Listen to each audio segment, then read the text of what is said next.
A sister betrayed trust, stealing the groom at the altar. The unexpected confrontation revealed dark secrets that changed a family's destiny forever. When all seemed lost, true love rose from the ashes of betrayal, proving that some doors close, so better ones can open. A story of courage, forgiveness, and new beginnings that will move you. Leave a like, subscribe to the channel, and comment with your reaction to this stunning twist. It was in the blurred reflection of the antique mirror that I saw my world crumble. As I adjusted the delicate lace of my veil, the reflected image clearly showed my younger sister, Mary, in the arms of the man who, in a few minutes, should have been waiting for me at the altar. It wasn't an intimate conversation. It wasn't a comforting hug. It was a kiss, long and intense, hidden in the church-side garden where I grew up hearing about values and honor. My hands trembled. The fine fabric of the veil slipped through my fingers like the trust I had placed in both of them for years. 32 years of life, and I had never felt such sharp pain, as if someone had ripped my still beating heart from my chest. The image remained frozen in my retina as I swallowed hard, trying to breathe. "Miss Helen, are you all right? You look pale." The seamstress making the final adjustments touched my shoulder gently, but I was already moving, dragging yards of white satin down the narrow corridor of the sacristy. The high heels of my bridal shoes echoed on the ancient stones of the path leading to the garden, a rhythmic sound announcing the storm I had become. When I reached the exact spot where I saw them, they were still there, now whispering. I, who had always been the controlled daughter, the lawyer with a firm voice in the courts, the woman who never raised her voice, felt something primal take over my being. "How could you?" My voice came out louder than I intended, causing some guests who were already arriving to turn their heads in our direction. On my wedding day, in the church where I was baptized, Charles, my fiancé, no, ex-fiancé from that moment on, stumbled towards me. His breath betrayed that he had drunk more than he should have before the ceremony. "Helen, it's not what you're thinking. I tripped and your sister just caught me. Spare me your lame excuses." I cut him off with a coldness I didn't know I possessed. I saw everything in the mirror. While I was adjusting the veil, I chose thinking of you. You too. Mary, my sister 5 years younger, had always been my parents' favorite. The golden-haired girl who could break rules with a smile. Now she faced me with a mixture of guilt and defiance in her eyes. "You always had everything, Helen. The perfect career, the perfect fiancé, the perfect life. Maybe it was time to share a little." Those words hit me like a slap. The hypocrisy was blatant. While I worked 10, 12 hours a day building my career as a lawyer in New York City, she lived off allowances and gifts from our parents. While I saved to buy my first apartment, she got a new car for every whim. And now, she talked about sharing, as if I owed her something. Guests began to gather around us, drawn by the unusual spectacle of a bride confronting her sister and groom. My mother emerged from the small crowd, her face twisted in an expression of social panic I knew all too well. "Helen, for God's sake, control yourself." She gripped my arm tightly, speaking through clenched teeth. "Think about what people will say. The priest is ready. The guests are arriving. We can sort this out after the ceremony." I looked at her as if seeing her for the first time. Nancy Smith, descendant of a traditional Southern family, for whom appearances always mattered, more than any truth. "Sort what out, Mom? My fiancé kissing my sister? You want me to marry him anyway to avoid the gossip?" I let out a dry laugh, devoid of any humor. "I'm not one of your flower arrangements you can adjust to look pretty in the photo." My father approached, his face red with shame or anger. I'll never know for sure. Anthony Smith, a simple man from the rural South who made his fortune with coffee plantations, always torn between love for his daughters and fear of displeasing my mother. "Daughter, let's talk calmly. I'm sure there's an explanation." His voice faltered when he saw my determined expression. "The explanation is that there will be no wedding today." I ripped the veil from my head and threw it on the ground, between Charles's and Mary's feet. "And maybe you two can enjoy the party, since everything's already paid for." Ignoring my mother's desperate pleas and the shocked looks of the guests, I walked to the church parking lot. Still wearing the wedding dress, I got into my car and turned the key in the ignition. I had no destination in mind, only the certainty that I needed to escape before the role of perfect daughter and bride suffocated me completely. I drove for hours, feeling the dress tighten like uncomfortable armor. The sun was beginning to set when I finally recognized where my instinct was leading me. My Grandma Adele's farm in the rural South, an old colonial manor surrounded by hills covered with coffee plants that had belonged to the family for 5 generations.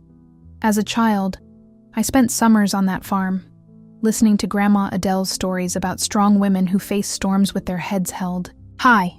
A Southern woman doesn't break, my child. She might bend with the wind, but she gets up and moves forward, she used to say, while teaching me how to make apple butter in the copper kettle. The wooden gate creaked as I pushed it open, announcing my unexpected arrival. Mary Ann, the housekeeper who had taken care of the property for as long as I could remember, appeared on the porch, her eyes wide at the sight of a dusty bride with smeared makeup standing on the stone path. Good Lord. Miss Helen, weren't you supposed to be getting married today? The wedding ended before it began, Mary Ann, I replied simply, climbing the worn steps leading to the porch. Can I stay here for a few days? The house is yours, child. Your grandmother made it very clear in her will that this part of the farm belongs to you. She hugged me without asking further questions, with that maternal affection she always offered me. I'll prepare a hot bath and heat up some corn chowder. You look like you're about to collapse. In the following hours, I cried all the tears I had held back at the church. Sitting in the old clawfoot tub, I let the hot water wash away the remnants of what should have been the happiest day of my life. Mary Ann had helped me out of that oppressive dress, storing it in a wooden box without commenting on the symbolism of the gesture. My cell phone wouldn't stop ringing. Calls from my mother, my father, concerned friends, and even Charles. I turned off the device and put it in the drawer of the antique dresser that had belonged to my grandmother. At that moment, the outside world ceased to exist. It was just me, the farm, and the comforting silence of the southern evening. During the first week, I barely left the room. Mary Ann brought trays of food that I hardly touched and didn't insist when I asked to be left alone. On the 8th day, as the sun streamed through the window in golden beams, I decided it was time to stop mourning, not for Charles or Mary. They didn't deserve my tears. But for myself. I put on old jeans and a t-shirt I had left at the farm on a previous visit. I went down the wooden stairs that groaned under my bare feet and went to the kitchen, where Mary Ann was stirring grits on the wood-burning stove. Good morning. My voice sounded strange after days of silence. I think I'm hungry. Mary Ann's smile lit up her time-worn face. Thank God. I was already thinking about calling Dr. Miller from town. Sit down. I'll serve you a breakfast that will give you your strength back, child. As I ate the grits with a fried egg, farmer's cheese, and strong coffee, I felt something awaken within me. A desire to rediscover who Helen Smith was, beyond the successful lawyer who almost got married. I wanted to understand why I had chosen a man like Charles, why I ignored the signs that maybe he wasn't who I thought he was. After breakfast, I walked through the drying patio where the coffee beans dried in the sun. Sebastian, the farm manager, for over 20 years, greeted me with his usual respect. Good morning, Miss Helen. It's good to see you around. Sebastian, please tell me how things are going on the farm. I want to know everything, I asked, genuinely interested for the first time in years in the details of the property that would one day be entirely mine. Over the next few hours, Sebastian explained about the harvests, the problems with last year's rains, the plans to expand the coffee plantation to a new area. It was a world completely different from the urban chaos of New York City, the hearings, and the legal deadlines that dominated my days. When I returned to the house, I found an old carved wooden box in my grandmother's office. Inside, I discovered a diary with a time-worn leather cover. On the first page, the elegant handwriting of Adele Smith invited me to learn secrets I never imagined. For Helen, my dear granddaughter, when it's time for you to discover your own strength, these pages may show you the way. Sitting in the rocking chair on the porch with a cup of fresh coffee in my hands, I delved into my grandmother's memories. The yellowed pages revealed not only the history of the farm, but also family conflicts that were never mentioned at Sunday dinners. One revelation in particular left me stunned. My mother, the staunch defender of morality and good manners, had stolen her own sister's boyfriend in her youth. Aunt Carmen, who always seemed out of place at family gatherings and barely spoke to my mother, had been betrayed exactly like me. The difference was that my mother got what she wanted. She married my father, the promising heir who originally dated my aunt. History repeats itself. The first time as tragedy, the second as farce, I murmured to myself, finding a bitter irony in that revelation. Was this the Smith family pattern? Sisters stealing each other's partners? A toxic cycle that Mary was now perpetuating? On the 15th day of my self-imposed exile on the farm, I heard the unmistakable sound of tires on the gravel driveway. My heart raced, anticipating the confrontation I had postponed. From the bedroom window, I saw Charles's car parking, and to my surprise, Mary got out of the passenger seat. Mary Ann hurried up the stairs. "Miss Helen, your fiancé and your sister are here. Should I send them away?" I took a deep breath, feeling an unexpected calm wash over me. "No, Mary Ann. I'll talk to them. Could you serve some coffee on the porch, please?" I descended the stairs slowly, choosing each step deliberately. I was no longer wearing pajamas or had messy hair. I wore jeans, a simple white shirt, and my hair was tied back in a low ponytail. No makeup, no jewelry, just me, in my rawest, truest version. Charles and Mary waited on the porch, both visibly uncomfortable. He, always impeccable in his Italian suits, seemed out of place in the rustic farm setting. Mary, on the other hand, was dressed more simply than usual, as if trying to convey an image of remorse through her discreet clothes. "Helen, we need to talk." Charles took a step towards me but stopped when he saw my impassive expression. "After 2 weeks, you finally decide to show up." I sat in the rocking chair, gesturing for them to take the chairs opposite me. "What is there to say that justifies the trip all the way out here?" Mary started to cry, thick tears streaming down the face that looked so much like mine. "It was a terrible misunderstanding, Helen. Charles had too much to drink. He was nervous about the wedding. He tripped, and I just caught him. What you saw wasn't a real kiss." I watched her closely, noting how she had always been good at crying when convenient. Since childhood, her tears melted our parents' resolve, granting her forgiveness for any mischief. Charles nodded emphatically. "It's the absolute truth, Helen. You know I love you. Why would I risk everything on our wedding day? Does that make sense to you?" "Interesting you mentioned sense, Charles." I took a sip of the coffee Mary Ann had served. Because, in fact, a lot of things started making sense in the last few days. I placed the cup on the coffee table and leaned forward, looking them straight in the eye. "For example, how did you know the south patio was recently replanted? You mentioned it while looking over the farm when you arrived." Charles paled slightly. "You must have mentioned it at some point." "Curious, because I only found out myself yesterday when Sebastian showed me the changes on the property." I kept my voice calm, as if discussing the weather. "It's almost as if you know the farm better than I do the heiress." Mary shifted in her chair, suddenly interested in her impeccably manicured nails. Charles cleared his throat, visibly uncomfortable. "Maybe I heard your father mention it sometime." My father never got involved in the details of coffee production. He left everything to Sebastian and my grandmother when she was alive. I stood up and walked to the porch railing, looking out over the coffee fields stretching across the property. Want to know what else I discovered these past few days? That my signature was forged on some documents requesting an appraisal of the farm for sale. The silence that followed was deafening. I turned to face them again and saw the panic in both their eyes. "Helen, that's absurd." Mary recovered first, her voice suddenly firm.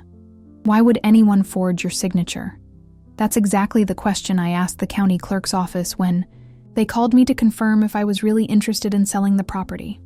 I crossed my arms, feeling an inner strength I didn't know I possessed.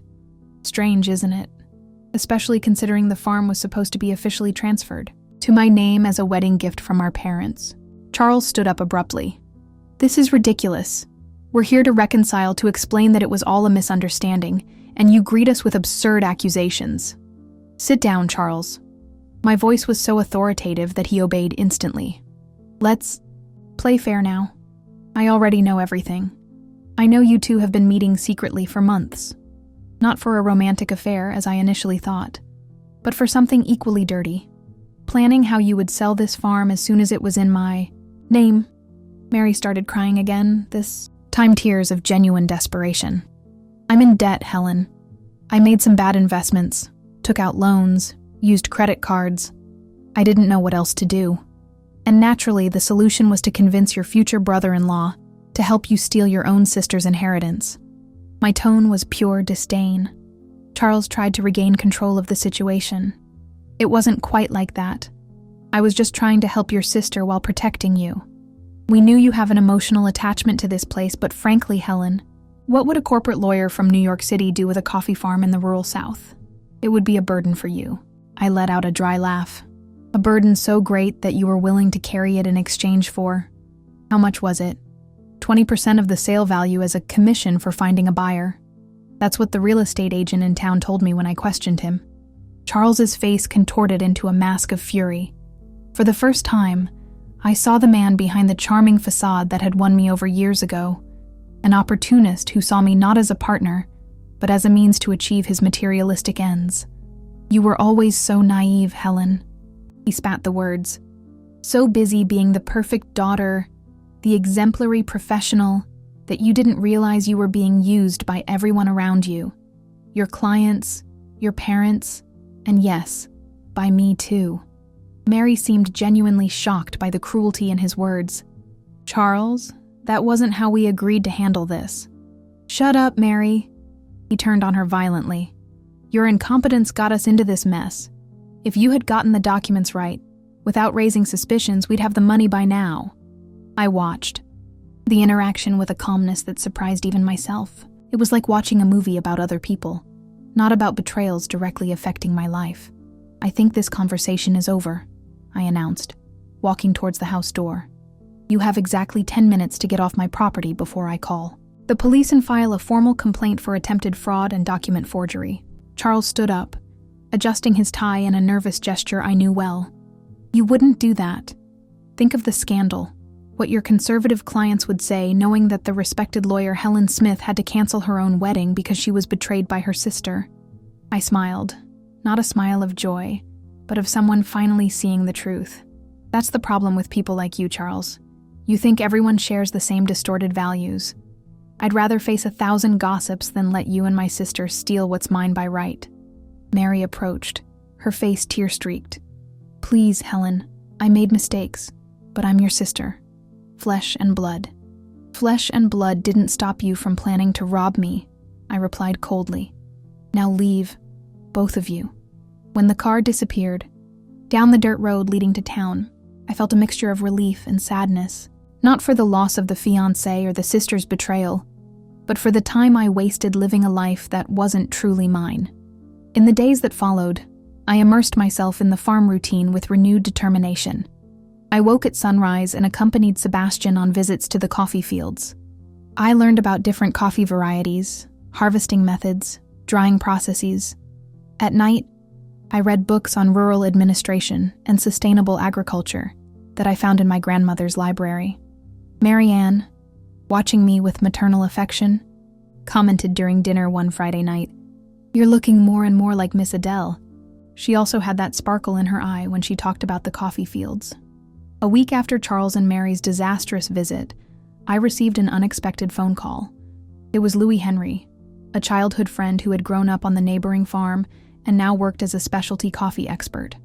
Ellen, Sebastian told me you're at the farm. I'm looking for producers for a farmers co-op exporting premium coffees. Could I stop by tomorrow to talk? Reconnecting with Louis Henry was like rediscovering a forgotten part of myself. He was no longer the skinny boy who taught me to climb trees. He had become a confident man, with deep knowledge about coffee and a laugh that still carried the spontaneity of childhood. We walked through the coffee fields as he explained the specialty coffee market and how my grandmother's traditional farming techniques, preserved by Sebastian, were a valuable asset. Your grandmother turned down million-dollar offers for this land, you know? Louis commented while examining a handful of coffee beans. She used to say the real value was in the land, not the money she could get for it. Those words touched something deep within me. I had spent years accumulating material possessions, climbing the ladder at the law firm, seeking recognition through external achievements. And for what? To almost marry a man who saw me only as a means to get rich. I'm thinking of taking a leave of absence from the firm, I confessed to Louis as we walked back to the house. Staying here longer, learning more about the farm, about coffee. He smiled, a genuine smile that reached his eyes. It would be great to have you around again, Helen. This land is in your blood, even if you tried to escape it for years. Weeks turned into months. My boss in New York City, after a frank phone conversation, agreed to my 6-month leave, especially when I explained I needed to reorganize my personal life after the canceled wedding. In my 3rd month on the farm, I organized a family meeting.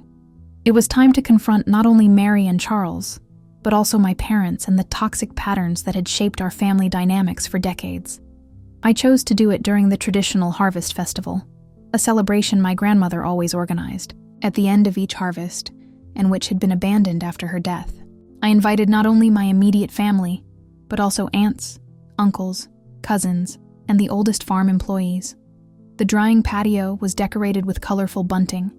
Long tables were set up under the shade of the trees, and the aroma of southern cooking, prepared on the wood-burning stove, filled the air. Local musicians played the banjo, and children ran among the adults, creating an atmosphere of an authentic country fair. My mother arrived first, visibly uncomfortable in the environment she had traded for the sophistication of the city decades ago. My father followed her with an expression torn between concern and pride at seeing what I had done with the property. "Helen, we need to talk in private," my mother whispered, as soon as she gave me a formal hug. "Not today, Mom. Today we celebrate the harvest like Grandma Adele used to. Afterwards, we'll have all the time in the world for talks." Mary arrived accompanied by a friend, not Charles. Her gaze was a mixture of shame and defiance as she approached to greet me. "I didn't expect to be invited," she murmured, her eyes fixed on the ground. "We're family, aren't we?" I replied simply, without offering the hug she clearly expected. The party went on lively, with music, plentiful food, and small batch bourbon produced in the region. As the sun began to set, painting the sky in orange hues, I asked for everyone's attention. It was time for the truth. Standing on a small makeshift stage, with the large fig tree in the courtyard as a backdrop, I began my speech. "I want to thank everyone for being here at this celebration that revives a tradition started by my grandmother Adele. For those who don't know, over the past few months, I've rediscovered my connection to this land and the legacy my grandmother built." I paused, taking a sip of coffee. Not just any coffee, but the best batch from the farm, prepared especially for the occasion. Many of you must have heard stories about the wedding that didn't happen, about scandals and betrayals. My eyes met Mary's, who stared at the ground. What few know is that behind those events was a plan to take this farm from me, to sell it as soon as I received the deed as a wedding gift. A murmur went through the crowd. My mother turned pale. My father frowned, confused. I discovered forged documents, forged signatures, secret negotiations with buyers. I kept my voice steady, as if in a courtroom.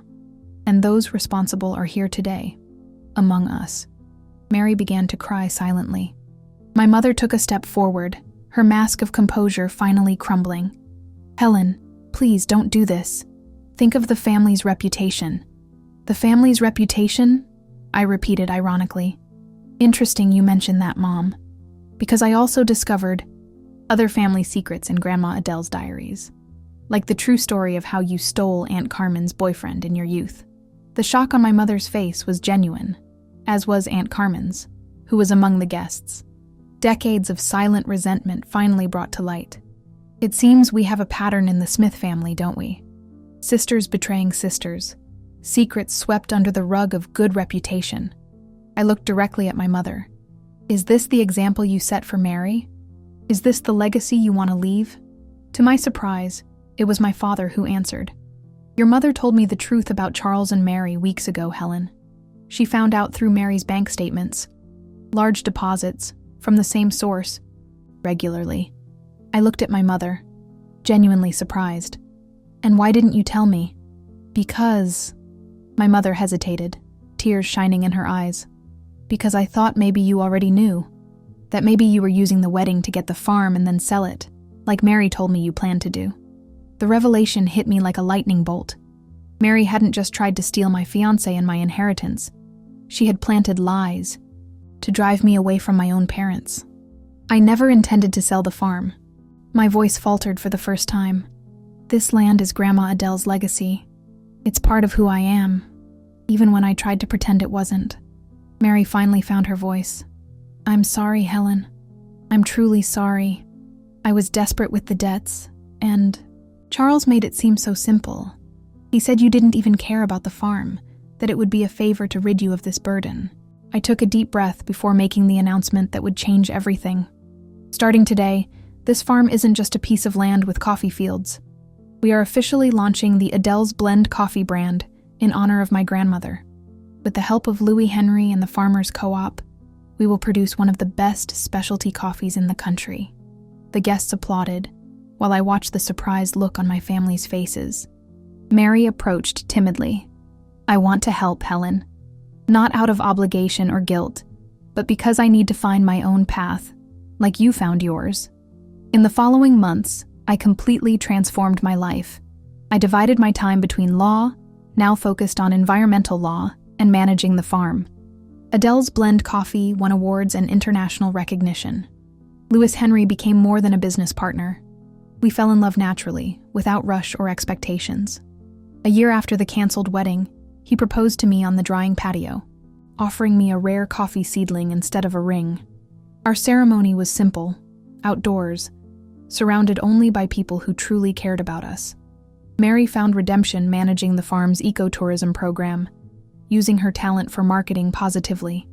My mother and I rebuilt our relationship, now based on truth, not appearances. As for Charles, I heard he married an heiress with land in the South, maintaining his opportunistic pattern. This isn't a story about betrayal, but about authenticity. I needed to lose what I thought I wanted to find what I truly needed. Among the coffee fields of the South, I discovered that my roots had always been here, patiently waiting for me to come home.